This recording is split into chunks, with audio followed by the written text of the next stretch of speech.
real estate really being one of these sectors that in many ways have been untouched by technology, PropTech or real estate technology offers a variety of opportunities, and it's becoming increasingly relevant in the industry. It's almost a buzzword now. So we'd like to introduce our author, Irina Papumava, a recent graduate of the MBA program who worked with Boston Consulting Group and started her position as COO at Guardian Direct. So congrats, Irina. So she worked on a piece called Picking Winners and Losers in PropTech, and it has really special relevance with the changes in the world today. And along with Irina, we have the pleasure and really the fortune of welcoming her commentator, David Gerster, an expert in PropTech VC and big data, and currently a vice president and investor at the JLL Spark Global Venture Fund and 100 million early stage PropTech fund. David also happens to be an alum of Harvard College. So with that, let's welcome Irina to present her piece. Thank you, George, and thank you everyone for being here on a Saturday morning. I know the sun is shining, so I appreciate everyone spending an hour or so with us. It's been a lot of fun writing this piece when I was an MBA student,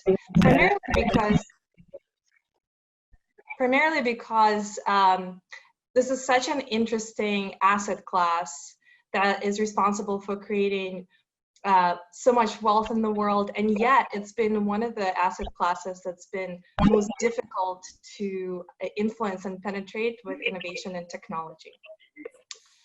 Before we dive in, I want to take a moment to remember with a lot of gratitude and appreciation Professor Clayton Christensen. His legacy in innovation, dilemma and solution, as well as disruption theory, is the foundation for a lot of the research in this piece. We're really applying the framework here to real estate innovation questions, but it could also be applied across any industry or space. So today, what we're going to do is, knowing that the world has changed dramatically over the last few months, we want to keep this really relevant. So I will touch on key items in the article for those of you who might want to check it out later. And then David will bring us maybe to something that's more potent real time. Corona economy, what does real estate technology investment look like today? And what are some of the key things maybe we want to be looking and thinking about? So look, the paper talks about why PropTech is such an attractive area for investors, entrepreneurs, and engineers. There is a lot going on. There's a lot of really tough problems to solve, as well as there's just a lot of tailwinds from urbanization to a lot of evolution in how we live and the way we use real estate. At the same time, it hasn't been a slam dunk in terms of figuring out how to make these startups work. And so you'll see there are quite a few examples of failed startups that had brilliant technology platforms and ideas, and yet they didn't succeed. And the article will talk about the key reasons why these innovative technologies fail. One, and I think that's the one that David points out that he sees a lot in his work, is that customers simply don't want it. We see examples of products like that across the board, from Segway to Amazon Phone to many others, Google Glasses, where we see great technology but just no application, no job to be done, like Clayton Christensen would call it. Other issues include technical issues and systemic complexity. On the technical side, I think this is one of the lower barriers. On the systemic complexity, we go in depth there talking about, look, there's so much based on relationships and subjective estimates, appraisals, brokers and their relationships. And so how do you penetrate it with a sound technology, something that might make your appraisal more efficient and low cost, but how do you displace appraisers or brokers, things like that. And last but not least, we talk about head-on competition and how for a new startup with a couple million in the bank from VCs, it's pretty tough to displace some of the more established players with decades of relationships and thousands and thousands of customers. And yet we are talking about some very specific lessons that could be applied to still make progress and find great investing thesis in the PropTech world. One is something that is applied broadly in the disruption theory, which is go down market and look at the fringes. What are the areas where potentially the areas that are less lucrative for current players that are like ripe for a new service to come in? What are unmet customer needs there? And also understanding stakeholder motivation. For instance, if you're selling something to a broker that would potentially make their life so efficient that it would displace them, that would be very much not aligned. As well as there is some great advice around modularity and interdependency. With that, let's switch gears and talk about today and specific PropTech investment ideas, hypotheses in the post-COVID world. David, over to you. Thanks, Irena. Great to be here. I am an investor with the JLL Spark Global Venture Fund. We're a corporate VC that's part of JLL, the Fortune 500 commercial real estate firm. And so I see a lot of PropTech deals. I will say that post-COVID, I'm seeing a couple of clear patterns just in terms of our investment style and what our preferences seem to be. One interesting thing I've noticed is that we do seem to be looking more closely at some earlier investments that maybe pre-COVID we would have dismissed as too early. I think there's a bit of a Goldilocks phenomenon where an investment that's a seed stage, it's just an idea, they don't really have a product, that's probably too early. Right, the level of risk is probably too high in the current environment to just sort of bet on some founders with an idea. On the other side, I think if you're looking at a company that's raising a Series B or later, maybe they have a lot of mouths to feed, right? Maybe they actually have to do some layoffs to extend their runway. That's maybe on the other side of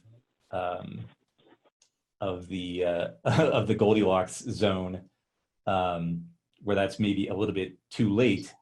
And it's interesting to think about. You have this notion of adaptation, right? If you are a startup that's raised a bunch of venture money in the past, in a pre-COVID environment,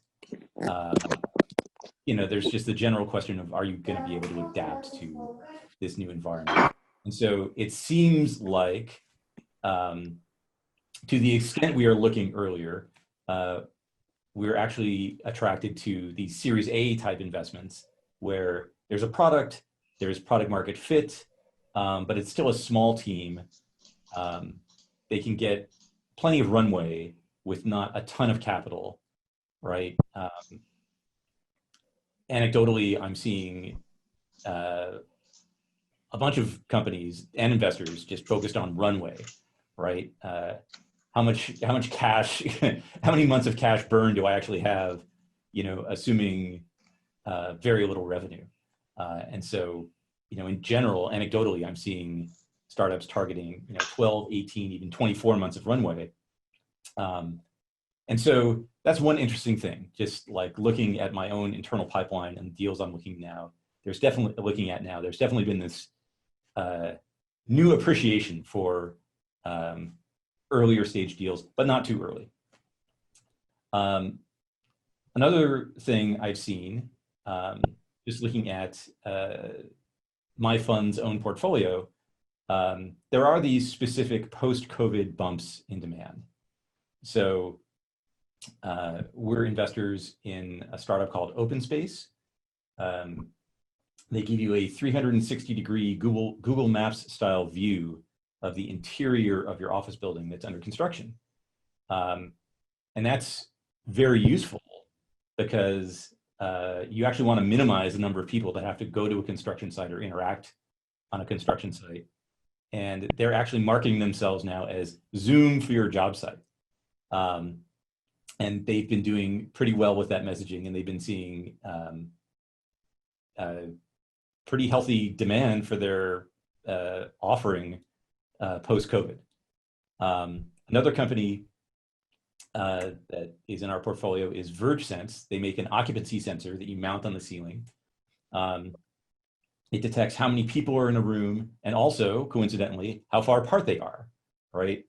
And it does this in a privacy-friendly way where you're not, looking at individual faces or anything like that. You're just counting how many people are in the room. Well, there's renewed interest in that story. And in fact, they just raised a new round of financing on the strength of that idea. And so there are these, very specific little pockets of demand we're seeing. And obviously it all revolves around social distancing. Zooming out David, from— do you have a point of view on what's likely the occupancy of office space is looking to be in the short term, and how that whole equation might change? Yeah, so this gets into some of the more big picture macro trends that we're seeing.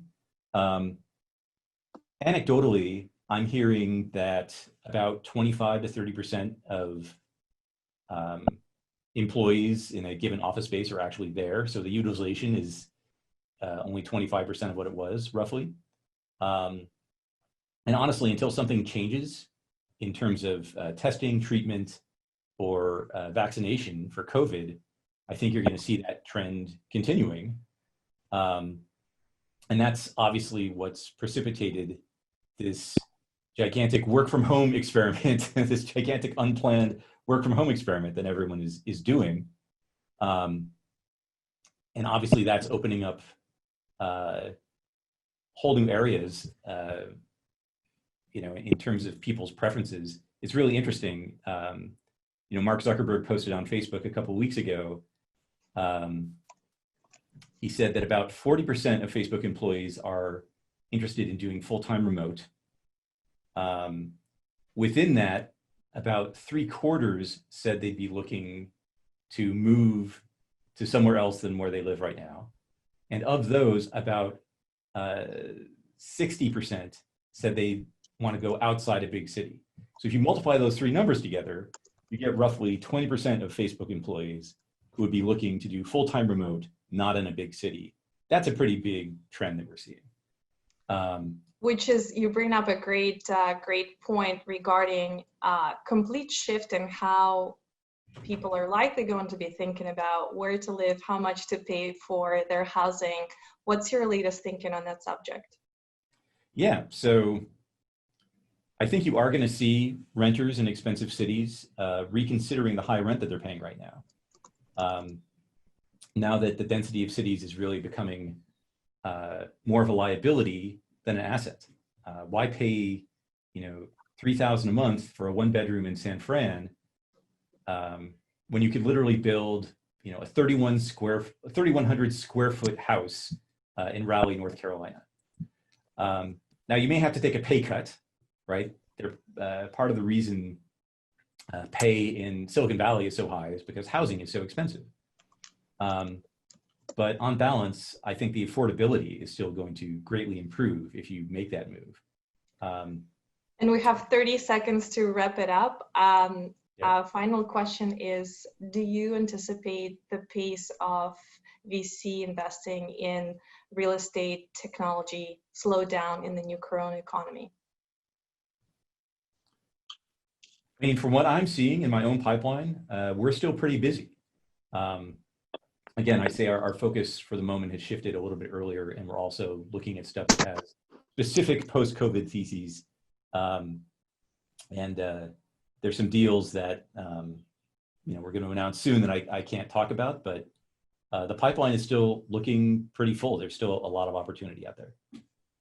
Great, thank you. George, over to you. Great, thanks, Rena and David.